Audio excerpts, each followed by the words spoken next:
Bonjour et merci de nous retrouver pour parler de Quadrige Europe Midcaps avec son gérant Sébastien Lemonnier. Sébastien, bonjour. Bonjour Bogdan. Moi, ça me fait très plaisir de vous retrouver. Ça faisait un moment que vous n'étiez pas venu chez nous. C'est vrai.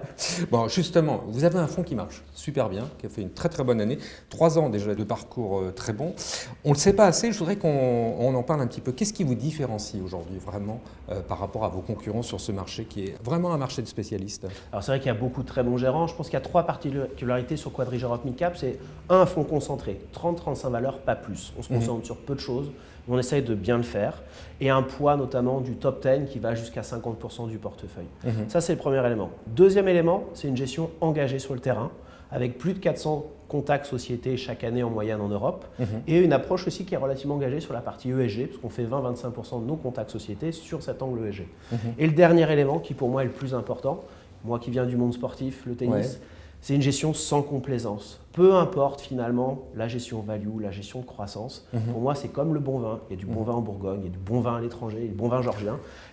Donc ce qui est important, c'est la discipline d'investissement et ne pas tomber amoureux de ces valeurs. Je suis amoureux de ma femme et de ma fille Pia et c'est tout. On regarde les fondamentaux des sociétés, on regarde la valorisation, on est discipliné et je pense que c'est un critère qui parfois est un peu oublié. On regarde l'analyse des flux de marché et ça je pense qu'il faut en revenir parce qu'il y a quelque chose de très important. On y reviendra. Et enfin l'accélération de croissance. Sébastien, on se connaît depuis longtemps. En fait, vos concurrents, que ce soit Lonvia, Miral, qui sont très très bons aussi, ils peuvent tenir le même discours. Qu'est-ce qui fait vraiment la différence? Qu'est-ce qui a fait par exemple la différence en 2021? Donnez-moi une ou deux valeurs sur lesquelles vous pouvez dire vraiment toutes vos convictions, tout ce que vous m'avez dit là, a matché.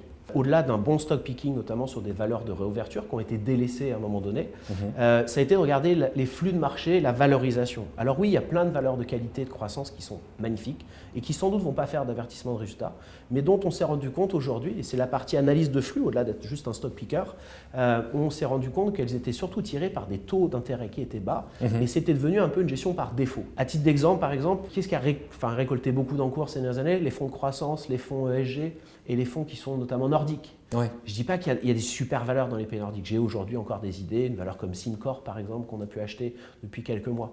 Pour autant, quand je vois l'importance des valeurs suédoises ou des valeurs nordiques dans certains indices, je m'interroge. Et en fait, elles sont trop détenues. Je passe une journée par mois à regarder ce que mes très bons concurrents font et essayer de regarder leur portefeuille.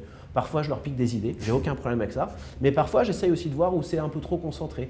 C'est, je pense, le bon équilibre entre un gérant fondamental qui aime la croissance, mais qui est aussi la discipline, parce que j'ai 20 ans d'expérience et je commence à comprendre pourquoi l'expérience ne s'achète pas, il faut l'acquérir sur le terrain.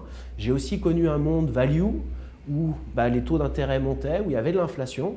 Aujourd'hui, a priori, c'est ce qui est en train de se passer. Nous, c'est le positionnement qu'on a. Donc vous êtes un joueur complet, c'est ce que vous voulez dire. On essaye de s'adapter. Un gérant, un joueur. J'adore Djokovic, j'adore Federer, j'adore Nadal. Ils sont bons sur toutes les surfaces. C'est notre challenge, c'est difficile. Mais justement, parlons de surface en 2022.